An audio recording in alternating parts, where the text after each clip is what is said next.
Ciao guys. This video is going to be a full, entire, top to bottom tomato pruning demonstration. I'm going to talk to you about the different things I'm looking for and how I'm going about making the decisions to shape this tomato plant right here. A couple of things you need to know right off the bat that are going to dictate what we're doing and how we're doing it. The first is tomato variety. Indeterminate versus determinate tomatoes. Determinate tomatoes are tomatoes that grow to a set size, they put out all their fruit at once, and generally speaking, you don't want to be pruning those at all because you're going to limit the amount of fruit you actually harvest. Indeterminate tomatoes are the varieties that continue to grow from the top. That's where new flowers and leaves are formed, and you're going to have fruiting as long as that tomato can survive in your climate. This variety right here is an indeterminate medium-sized tomato, so keep that in mind as what we're looking for as we prune. The other thing is the support system. So in this case, I have single stakes. I will be running horizontal supports across these later in the season. So this is important because when you have a single stake and only a couple of support beams, you really need to shape your plant accordingly. That way you can tie it up, you can get it off the ground, and that is one of the things that I'm going to be considering as I prune this. So this tomato plant is, as like I said, indeterminate. It's been in the ground now for about, I want to say 7 weeks.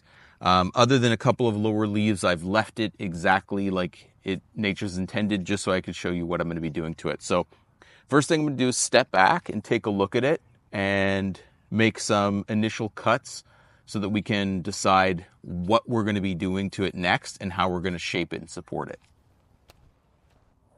So when I step back, the first thing that I notice is there are some leaves at the lower part of the plant that are touching the soil. I'm going to remove those. That's for two reasons. One, it's going to give me a better line of sight to decide what exactly I'm going to do with it.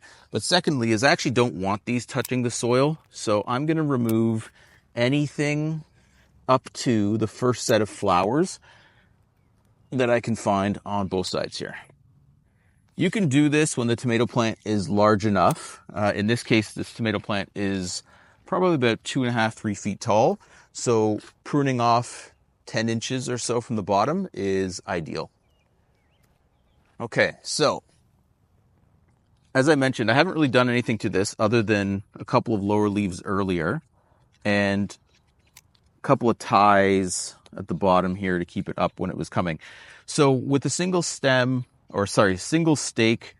or a couple of horizontal supports, we don't really have a lot of room for growth on the sides, horizontal growth. We need to limit that so that we can support it up the center of that pole.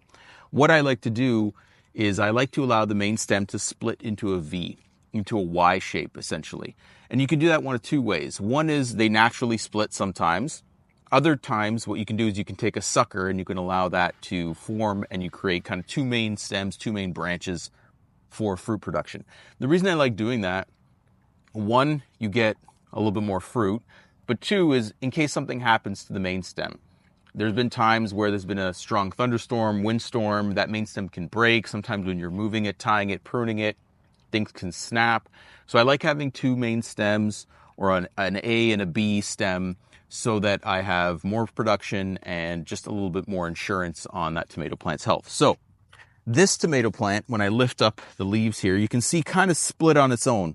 So there's one, this was the main stem here from the bottom, and then there's one branch here, and there's another branch right in here. So this is already the V that I want to create. So those are going to be the main two leaders that I want to support and I want to shape. From there are going to be leaf branches, fruit branches, and suckers. So leaf branches are ones like this. They come out of the main stem.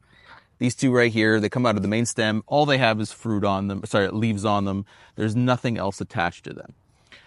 A sucker is going to be a fruit and leaf stem that can grow out of the joint where a leaf and the stem meet. So here's an example. This growth right here in my hand, this is a sucker.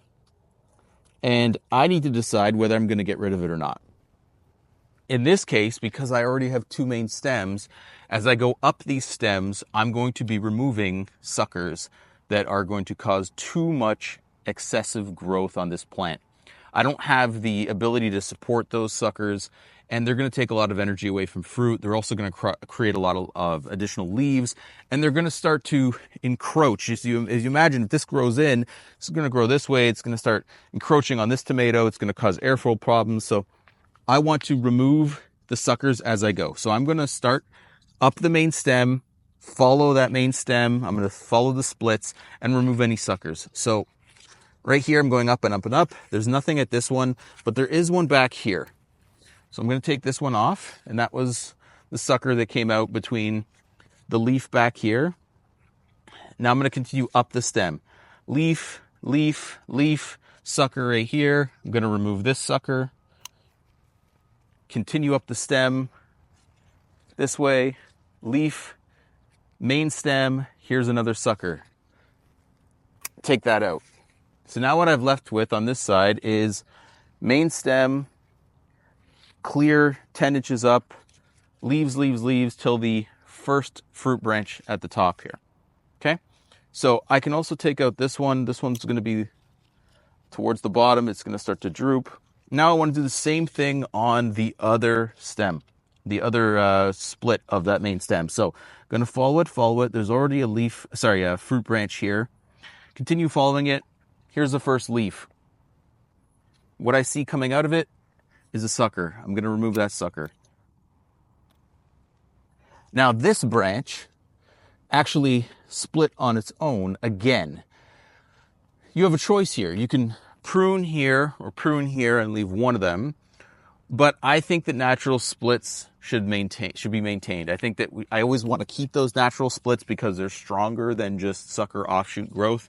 So I'm going to keep these two. But what I need to do to really decide next steps is I need to tie this up and then see what else I'm dealing with here. Before I do that, I'm going to take off the lowest branch at the back, which will create some other help here. And then this branch down here, might be hard to see, actually is a fruiting branch with flowers and a leaf. And this is called, I don't know what it's officially called, but my nonna called it the mother branch. And this is actually the best branch for seed saving. So the fruits that are formed off of this are going to be early. This is essentially the strongest branch on the plant, being that it can support fruit and leaf growth. So this was always the spot where if I'm going to save seeds, it's going to be from this mother branch. So let me tie this branch up and then we'll see what we're going to cut next.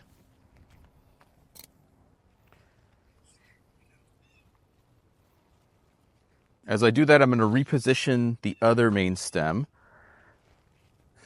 And then I'm gently going to support this. Now, tying your tomatoes is something that, much like pruning, is a little bit of an art as much of it as it is a science. I like to tie up and then I might retie. I might strengthen that. I might loosen it. I might kind of put another support, change where it goes. For now, this is kind of temporary just so I can see what I'm dealing with. And it's okay if I loop it around both stems. It'll actually add extra support for that other one. So I'm going to tie this up and then we're going to look strategically at our next cuts. So it's going to normally kind of be all bent out of shape like this because it was growing downwards. I want to continue following this main stem, which is now split into two. I'm going to keep these two. You can see that there's a beautiful fruit branch here with, probably at least a dozen flowers on it. And as I follow these splits, I don't see any other suckers really forming yet. There will be kind of tiny little ones in the joints here, but they're not up yet. If I follow this main stem over here, there is a sucker here. I'm going to remove that. And as I continue up again, leaf, main stem with the flowers, in between is a sucker. So I'm going to remove this sucker. So now I have three main stems, the initial, the split, two more here. I will probably pull this back up now so I can tighten this tie that I put in just a couple seconds ago. I might even add a second one at the top here just to straighten out that leaf stem.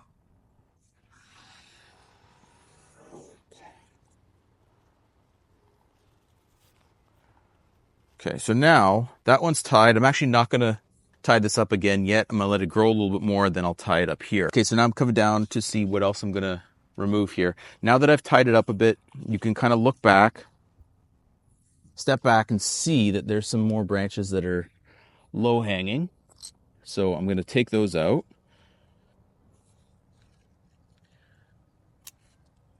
That one out of there. This one back here is the mother branch, so be careful not to pull that. Cut that, I should say. So this one is now tied up on that side. So as of right now, that tomato is pruned. Can go ahead and tie this up here, since it will get tied at a later date anyway. That'll straighten out that one stem.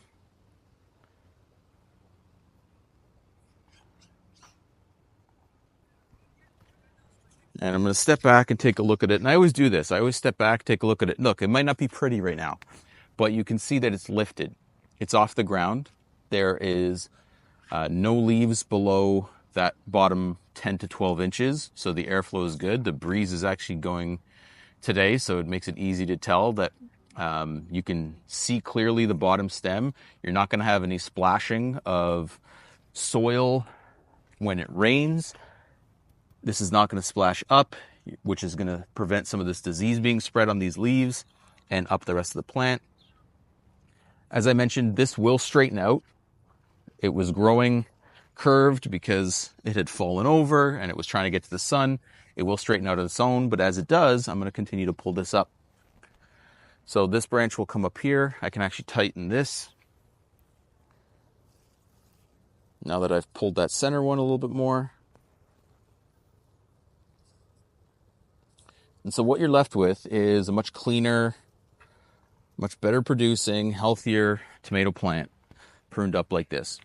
I will continue that process throughout the summer. So as this grows, there are going to be additional suckers that come in. I have to come back and look at this every week or every 10 days, make some strategic decisions about what to remove, what to keep. As these fruits form, I'm going to continue to remove leaves up to the lowest set of fruits. So that first set of flowers is my current benchmark. Once those are harvested, those are going to come out. The next set of leaves up to the next set of fruit is going to be removed. And I'm going to continue that process right through the end of the season. So this plant is now pruned up, tied up, and I hope that it's helped you to identify leaf, sucker, main stem, and make some decisions on your plants on what to remove and how you're going to let them grow. Again, variety matters. Indeterminate versus determinate is one factor, but even the different types of indeterminate tomatoes will dictate how I'm pruning. If you remove a lot of suckers, you're going to get less but larger fruit. So that's great when I'm doing really, really large beefsteak and heirloom variety tomatoes, but not so good when I'm growing indeterminate cherry tomatoes. So when I'm growing the cherry tomatoes or the grape tomatoes, I want more fruit in total because I don't really care about a little bit a larger individual fruit. So I might be a little bit more lenient. I might let more suckers grow so I can get more flowers, so I can get more fruit. I'm going to still make some decisions based on airflow and congestion and things like that, but I may not be as strict with removing as many or every single sucker as I see. So even within the different category of tomatoes, there's going to be different varieties and different decisions you make. But I hope that this helped. If you have any questions about pruning your tomatoes when you go back into your garden, please drop them in the comments below. I would love to answer them. And as always, buon giardinaggio.